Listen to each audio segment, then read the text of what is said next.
All right, my kids are asleep and I'm back from CES, and I want to talk to you guys about what are my plans for my smart home in 2025. I really view getting back from CES as like the start of my year, and I think it's really good to have a strategy of what's important to you to improve in your smart home in 2025, and also what kinds of content can you expect me to be making for you here on the channel. And the first one is I want to be looking to get more of my cameras into Apple Home. I've been happy for the most part keeping different sets of cameras in different apps and checking them for different reasons, but I love the idea of just being able to look at the top of the Apple Home app and get a live view of everything across the board. So in some cases that'll mean swapping out existing cameras for ones that automatically show a live view in Apple Home or have an official integration, and in other cases it might mean an unofficial way, maybe some kind of thing with Home Assistant or scripted or another unofficial means to just get that video showing as a live feed inside Apple Home. Another one is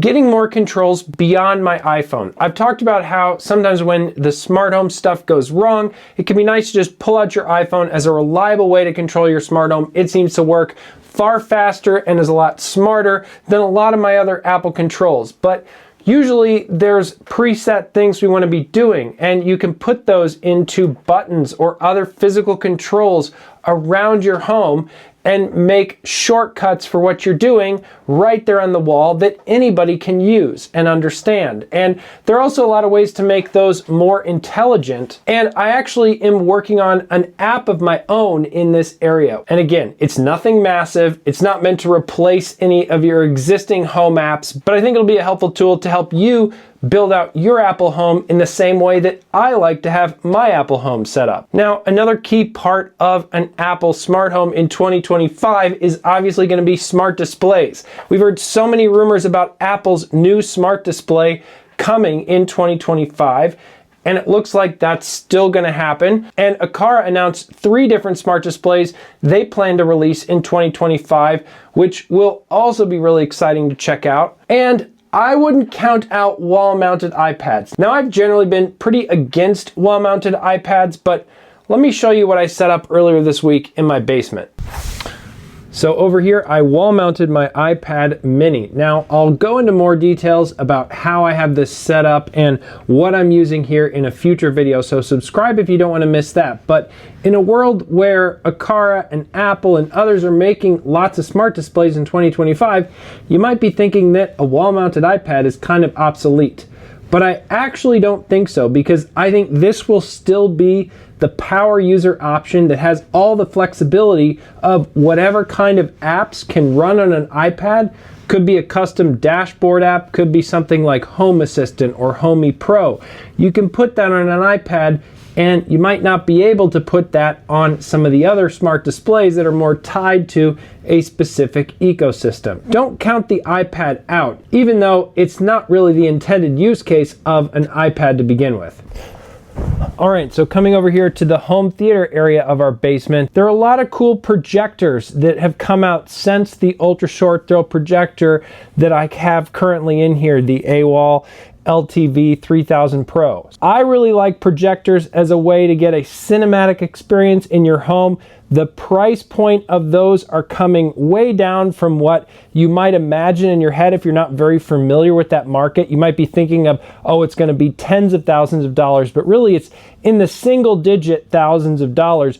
You can get an amazing setup. So I want to be looking into more options there this year. I also want to be making some simple improvements, like adding some light strips below the couch. Govee recently gave me some of their Light Strip 2 Pros, which support Matter, and I'm looking forward to attaching those to the bottom of this couch, connecting them to a motion sensor. I might need to dial in the details of that automation. I don't want it to be too distracting during a movie, but I also think it could be nice to have that extra ambient lighting before and after and in between breaks of things playing. And when we're talking about the home theater, to clean up the mess afterwards and just keep the basement's floors in better shape, I would really like to get an additional robot vacuum down here to mop and vacuum. So as I look at more robot vacuums in 2025, I'm going to be looking for ones that can also work for me in my basement. Of course, if you get one robot vacuum for your home, it can handle lots of floor plans, so you can always take your existing robot vacuum down here, and we do sometimes to have it do vacuuming, but that involves a manual step before and after the vacuuming. Of course, you got to bring it down and then take it back up. If we have an additional vacuum down here, it's always ready to go and can be automated to go on and off or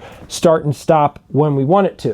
One of the other things I did at the end of the year last year with my home theater is add in this little entertainment cabinet over here so that I can keep my Apple TV, my Xbox, and other stuff sort of stowed away over there on the side, along with some of the kids' toys and other things, just keeping the clutter out of the home theater and then making the cables much more neat and tidy around it. Moving into the server closet, I upgraded the lighting in here at the end of last year, added some extra cabinet lights that I gotten from a review, and actually just put them under my stairs, and they work pretty nicely to light up the back part of the closet. But there's some other changes in here I want to do in 2025. So up here, you'll see the Home Assistant Green and Homey Pro that I want to be playing more with these automation super hubs and what they can do for my smart home. Of course, I have a lot of my other hubs and bridges up here above that from Aqara, Hue, Lutron, and Flick.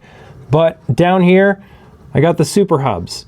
And I think these have a lot of power. Now, there's plenty of people on YouTube putting these at the center of their smart home and their channel and just making all kinds of content specifically about these devices. I don't plan to focus my entire channel content on these. The channel will still be around Apple Home, but I think there's a lot of cool roles that these can play within an Apple smart home. I'm going to try both here on the channel, of course, but I think you probably would want to pick one or the other. And right now, I think it's kind of a toss-up, but I'm leaning toward the Homey Pro between the two. Inside here, I also have, of course, my Synology NAS I've talked about on the channel, as well as my Ubiquiti system, which runs my Wi-Fi and a bunch of surveillance cameras. I don't plan to touch that too much in 2025, but it could always use some better cable management. Now with that, let's go back to my desk because I want to talk about some more smart home improvements for the rest of my home. All right, get a little preview of my live stream, behind the scenes of my live stream setup. And I have live streams every week here on the channel at 8 p.m. Central US time. I'd love to have you join that. But as for the rest of my smart home, I want to add more leak sensors in more places. I had a couple of plumbing issues in 2025. We caught them early. They ended up not being that big of a deal, but I would have liked to known about them even earlier if I just had more leak sensors in more places.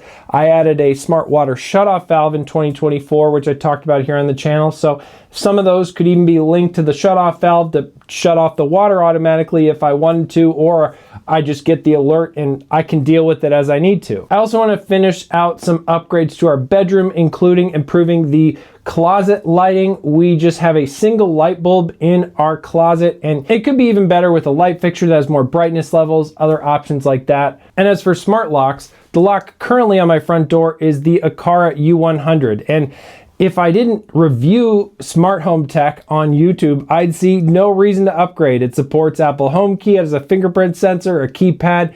It works great. But we also have a lot of really exciting ultra wideband and Apple HomeKey updates coming in 2025 and beyond. So of course, I'll be trying out a bunch of new locks here on the channel, and whatever you want to plan or put together, whether that's YouTube videos or something very different.